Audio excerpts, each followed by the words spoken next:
ஓம் நமச்சிவாய. திருச்சிற்றம்பலம். சிவாய நமக. சிவசிவாய நமக. உனது துயரங்கள் எல்லாமே விரைவிலேயே ஒரு முடிவுக்கு வரப்போகிறது. தேவையில்லாமல் உன்னுடைய கண்களை நீ கலங்க வைக்காதே.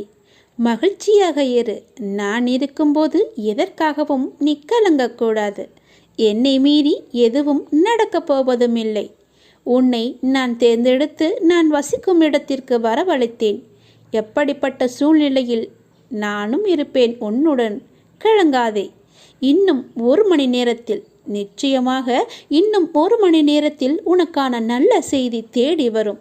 என்னை நம்பு, முழுவதுமாக நம்பு. என் வாக்கு என்றுமே பொய்யாகாது. எந்த சூழ்நிலையிலுமே நான் உன்னை பொய்யாக்க மாட்டேன். உன்னை கைவிடவும் மாட்டேன். நம்பிக்கையோடு இரு. உனக்கு என்ன வேண்டும், எது வேண்டும் என்று எனக்கு தெரியும். எல்லாமே என்னிடம் இருக்கிறது. உனக்கு வேண்டியதை நான் கொடுக்கப் போகிறேன். உனக்காகத்தான் நான் காத்து கொண்டிருக்கிறேன். எப்போது என்னை முழுவதுமாக நம்ப ஆரம்பிப்பாயோ அந்த நொடி முதலே உனக்கான நல்ல காலம் பொருந்துவிடும். கவலைப்படாதே. உனக்கு இப்போது மாயை என்ற வலை, கர்மா என்ற துன்பம் உன்னை துரத்தி கொண்டு இருக்கிறது. அதிலிருந்து விடுபடுவதற்காகத்தான் நீ என்னை நம்பு என்று சொல்கிறேன். நீ என்னை நம்பினால் உனக்கு நிச்சயமாக 1 மணி நேரத்தில் நல்ல செய்தி உன்னை தேடி தானாகவே வரும். உன்னை இன்று நான் வழிநடத்தி செல்லும் ஆசானாக நான் இருக்கிறேன். உனக்கான நித்தியப்படி வழங்க நான் சற்று தயங்கி யோசித்து நின்றால் உனக்கு என்னாகும்? என்ன நடந்திருக்கும்? சற்று யோசித்துப்பார். நீ கேட்டு நான் செய்ய வேண்டிய அவசியமில்லை. எந்த சூழ்நிலையிலும் நீ கடந்து வந்த பாதையை மட்டும் நீ மறக்காதே. நான் இருக்கிறேன் என நம்பு. கலங்காதே. உனது கண் முன்னால் நான் அமர்ந்து கொண்டிருக்கிறேன். உன்னுடைய செயல்களில் மாற்றத்தை கண்டு என்னை முழுமையாக ஏற்றுக்கொண்டு என்னை நீ காண துடிப்பாய். அப்போது நான் உன் கண் முன்னே தோன்றும்போது உன்னால் பேச முடியாமல் கண்களில் ஆனந்த கண்ணீர் வழிய நீ வாயடைத்து போய் நிற்பாய். உனது கிரகத்தில் நான் வாசம் செய்யும் போது எதற்குமே நீ கலங்காதே. நான் இருக்கிறேன். அனைத்திலும் இருந்து நான் உன்னை விடுவிப்பேன். நல்லதே நடக்கும். உனக்கான எல்லா நல்லதுகளையுமே நான் நடக்க வைத்து உன்னை உயர்த்தி பார்க்க போகிறேன். உனக்கு வேண்டியதை செய்ய நான் இருக்கும்போது எவரிடத்திலும் போய் நீ நின்று கொண்டிருக்காதே. உனது தேவையை பூர்த்தி செய்ய யாசகம் பெற்று உனக்கு தருவதற்கு காத்திருக்கிறேன். நான் இருக்கிறேன் நிழலாக. என்றுமே உனக்காக. என் வார்த்தையை நம்பு. நம்பிக்கை வை. வாழ்வில் உனக்கான தேடல் நிச்சயம் கிடைக்கும். அதற்காக உன்னுடனே நான் துணை நிற்பேன். நீ எதற்குமே கலங்காதே. உன் தேடல் எதுவோ அதை நோக்கி நீ பயணப்பட்டு கொண்டே இரு. என் துணை நிச்சயமாக உனக்கு இருக்கும். உன் கண்ணில் வடியும் கண்ணீரை துடைக்க நானே வருவேன். நானே உனக்கு துணையாக இருப்பேன். நீங்கள் சற்று திரும்பி பாருங்கள். உங்களை கஷ்டப்படுத்திய நாட்கள் எல்லாம் கற்றுக் கொடுத்த நாட்கள் என்று உங்களுக்கே தெரிய வரும். அத்தகைய அனுபவங்களை சேகரித்து வையுங்கள். இனி வரும் நாட்களில் எச்சரிக்கையோடு செயல்பட அதுவே உங்களுக்கு உதவியாக இருக்கும். கவலைப்படுவதற்கு காரணங்களை தேடாமல் ஒவ்வொரு நிகழ்விலும் உள்ள யதார்த்தத்தை எண்ணி மகிழ்ச்சியாக இருக்க பழகி கொள்ளுங்கள். எந்த சூழ்நிலையிலும் முயற்சியை மட்டும் கைவிடாதீர்கள். விதியின் பயனில்லை என்றாலும் முயற்சியின் பலன் கட்டாயம் உண்டு. காலில் மிகச்சிறிய முள் குத்தி இருந்தால் கூட எவ்வாறு விரைவாக ஓட முடியாதோ அதே போல உங்கள் மனதில் சிறிய சிறிய பிரச்சனைகள் உங்கள் செயல்பாட்டு திறனை பாதித்தால் நீங்கள் பெரிய வாய்ப்புகளை உரிய தருணத்தில் சரியான முறையில் பயன்படுத்தி வெற்றி காண முடியாது.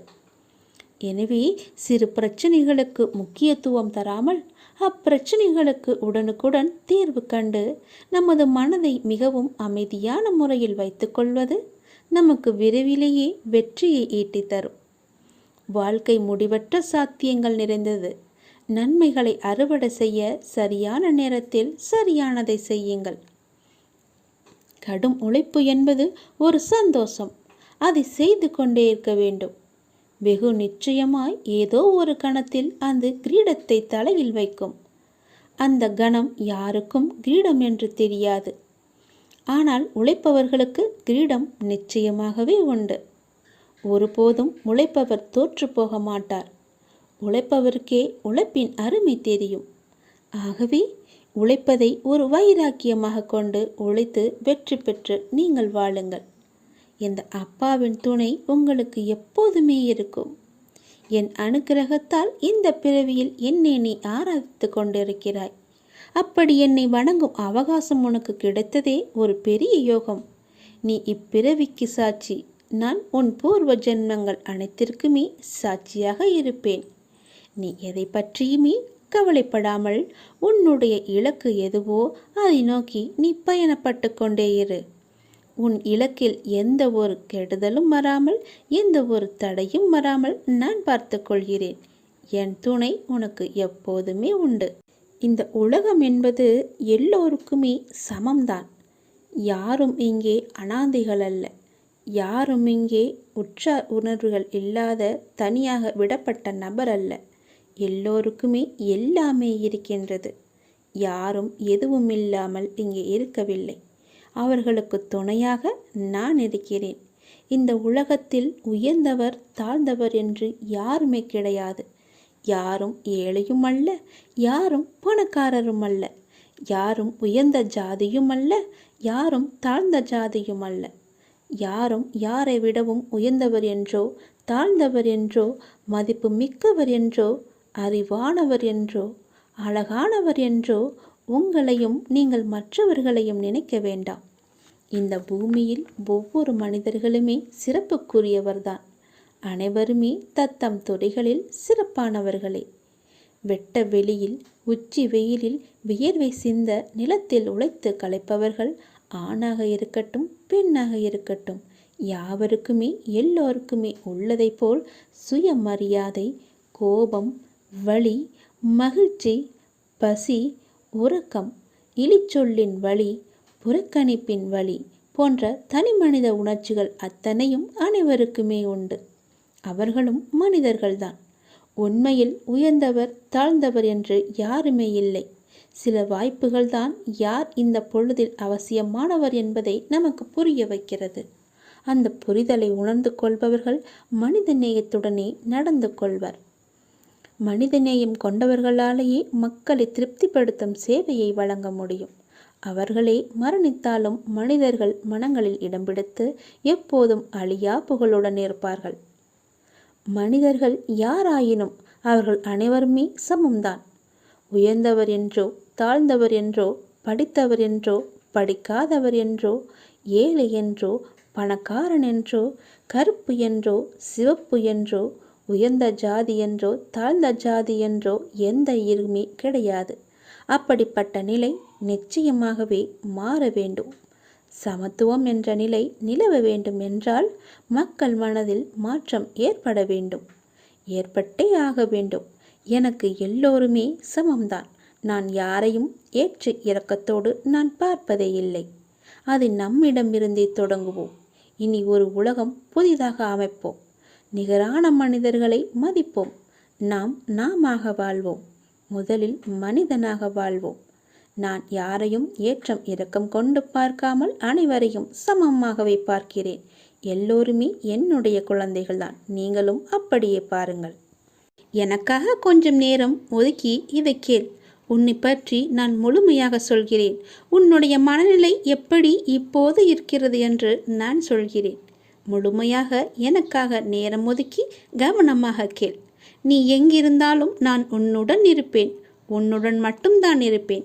நீ இப்போது எந்த நிலையில் இருக்கிறாய் தெரியுமா?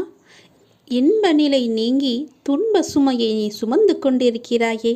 அனுபவிக்க இன்னும் என்ன இருக்கிறது என்ற அளவில் துன்பத்தின் எல்லை வரை சென்றுவிட்டு வெறுமையாய் நின்று என் சன்னதியில் எனது முகத்தை உற்று பார்த்து அழுது கொண்டிருக்கிறாய். உன்னை நான் கண்டு கொள்ளவில்லை என்று நினைத்தும் கொண்டிருக்கிறாய். உன்னை கரிசனத்தோடு நான் கவனித்து கொண்டுதான் இருக்கிறேன். ஒவ்வொரு முறையும் உன்னை தைரியப்படுத்தி கொண்டுதான் வருகிறேன் என்பதை நீ நினைவுபடுத்திக்கொள். நான் உனக்கு ஒன்றும் செய்யவில்லை என்று மட்டும் நினைத்து விடாதே. உனக்கே தெரியாமல் நான் பல விதத்தில் உனக்கு உதவி கொண்டிருக்கிறேன். இன்னும் நீ கடந்து போக வேண்டிய தூரம் கொஞ்சம் மட்டும்தான் இருக்கிறது. அதுவரை எல்லையற்ற பொறுமையோடு நீ காத்திரு. உனக்கு மிகவும் பொறுமை தேவை.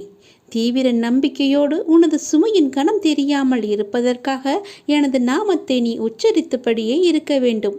எனது சத்தத்தை உணர்வுள்ள நீ கவனித்துக்கொண்டு அதன்படி நடந்து கொள். அப்போது உனக்கு ஆறுதல் கிடைக்கும், மன நிம்மதி கிடைக்கும். நீ இப்போது கவலைப்பட்டு கொண்டிருக்கிறாயே, அந்த கவலை உனக்கே தெரியாமல் காணாமல் போய்விடும், இருந்த இடம் தெரியாமல் போய்விடும். நீ எதை பற்றியுமே மனதில் வைத்துக்கொண்டு சஞ்சலப்பட்டு கொண்டிருக்காதே. நான் உன் கூடவே இருக்கிறேன். எது வந்தாலும் நான் பார்த்து கொள்கிறேன். என்னுடைய அருள் நான் உனக்கு தருகிறேன். என் அருள் முழுவதையும் ஆசீர்வாதத்தையும் நான் உனக்கு தருகிறேன். நான் உனக்கு அருள் செய்ய காத்து கொண்டிருக்கிறேன். இப்படியெல்லாம் நான் செய்யும்போது நீ எதற்காக வீணாக கவலைப்பட்டு கொண்டு உன்னை நீயே வருத்தி கொண்டிருக்கிறாய்? வேண்டாம் தங்கமே. வீசும் காற்றுக்கு அளவுகோல் தெரியாது. பாய்ந்து சுழன்று வரும் அலையான நீருக்கு அளவு கிடையாது. சுடர்கொண்டு எரியும் நெருப்புக்கு அளவை எட்ட முடியாது. பரந்த ஆகாயத்திற்கு எல்லை என்ற அளவுகோல் இல்லை. நீளம் என்ற பரந்த பூமிக்கு ஆழங்களின் அளவுகோல் இல்லை. நீ போகும் தூரத்திற்கும் கடக்கும் பாதைக்கும் உன் அனுபவங்களுக்கும் அளவுகோல் உண்டா? இவற்றுக்கே இல்லை என்றபோது உன் வெற்றியை மட்டும் உனக்கு அளவுகோல் வைத்தால் நான் கொடுப்பேன். உனக்கான எல்லாமே தக்க சமயத்தில் கொடுத்து நான் உன்னை வாழ வைப்பேன். உன்னுடைய பாதைகள் எல்லாமே தெளிவாகும் காலம் வந்துவிட்டது.